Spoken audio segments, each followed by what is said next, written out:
प्रिय छात्रों, आज हम लोग आचार्य वरदराज विरचित लघु सिद्धांत कौमुदी का अध्ययन करेंगे। आचार्य वरदराज ने लघु सिद्धांत कौमुदी में सबसे पहले संज्ञा प्रकरण का वर्णन किया है और संज्ञा प्रकरण का वर्णन करने के पूर्व उन्होंने मंगलाचरण किया है। कहा नत्वा सरस्वतीं देवीं शुद्धां गुण्यां करोम्यहं पाणिनीय प्रवेशाय लघु सिद्धांत कौमुदीं। शुद्धां गुण्यां सरस्वतीं देवीं नत्वा, विशुद्ध गुणों वाली सरस्वती देवी को प्रणाम करके पाणिनीय प्रवेशाय, पाणिनीय व्याकरण में प्रवेश करने के लिए लघु सिद्धांत कौमुदीम करोमि, मैं लघु सिद्धांत कौमुदी की रचना करता हूँ।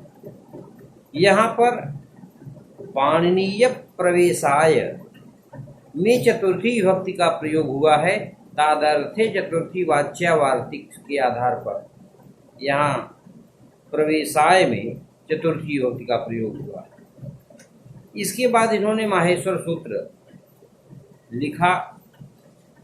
अयूण रिंद्रिक एवं अयौच है वरट लण यम गणनम जभय गणदस जब गणदस खपचटत चरतव कपय सक्सर।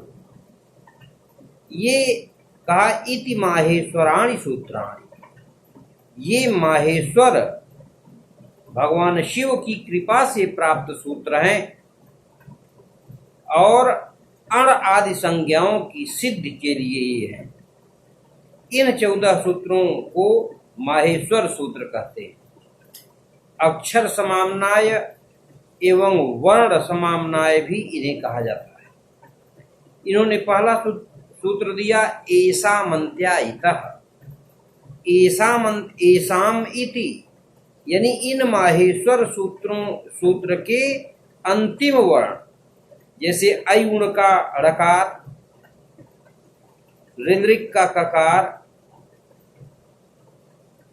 एवं का ङकार, अयौच का चकार, हैवरट का टकार इत्यादि जितने भी वर्ण अंतिम में लिखे हैं ये इत संज्ञक हैं।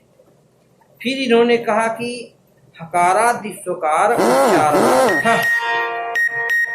हकार आदि वर्णों में अकार उच्चारण के लिए होते हैं, अर्थात ह आदि जितने व्यंजन वर्ण हैं उनका उच्चारण बिना अकार की सहायता से नहीं हो सकता है। अतः उनके उच्चारण के लिए स्वर का संयोग आवश्यक था और स्वरों में प्रत्यय होने के कारण अ को जोड़ दिया गया। फिर इन्होंने कहा कि लण मध्ये त्वित संज्ञक, लण सूत्र में लकार का उत्तरवर्ती आकार जो है वह इत संज्ञक है। अब इत संज्ञा विधायक सूत्र इन्होंने बताया।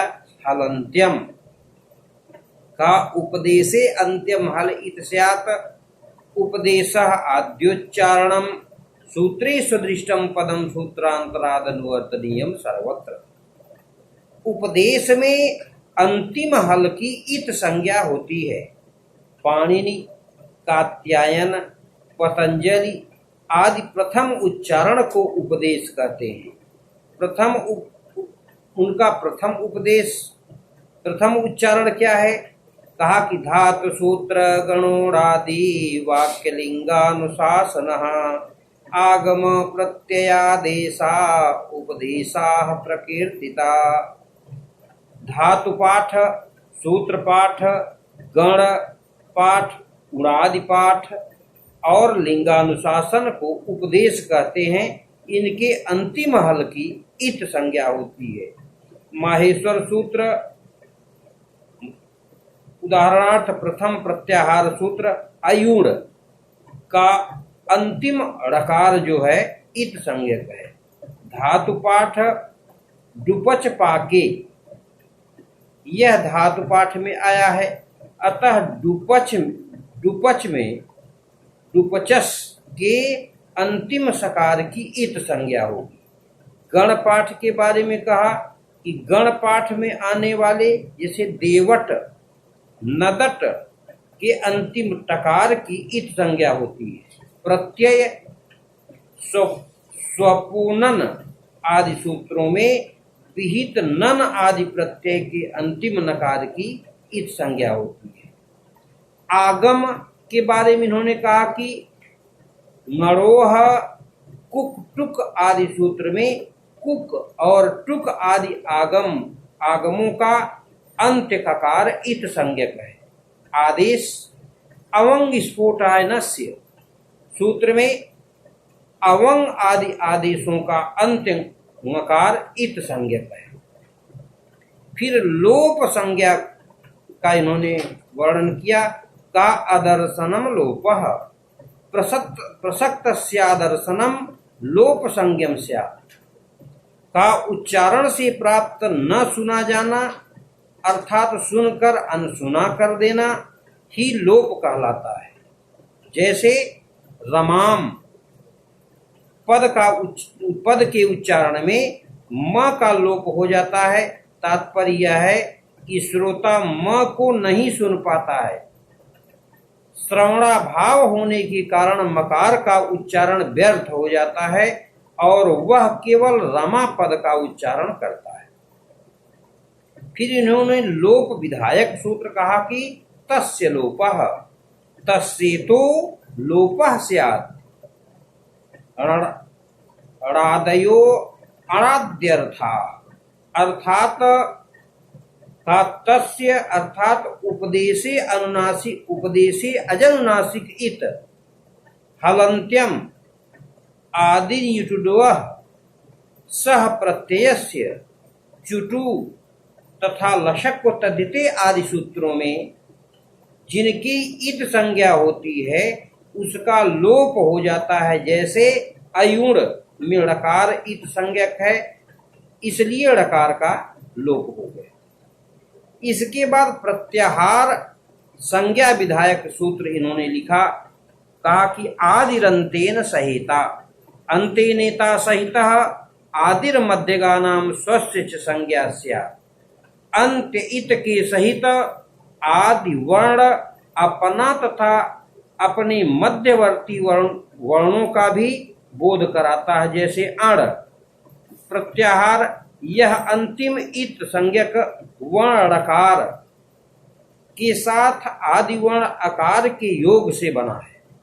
अतः यह आदिवर्ण आकार तथा मध्यगत ई उ का भी बोध करा देता है। इसलिए अक प्रत्याहार जो अंतिम इत संज्ञक क है ककार है तथा अंतिम वर्ण अ के योग से बना है।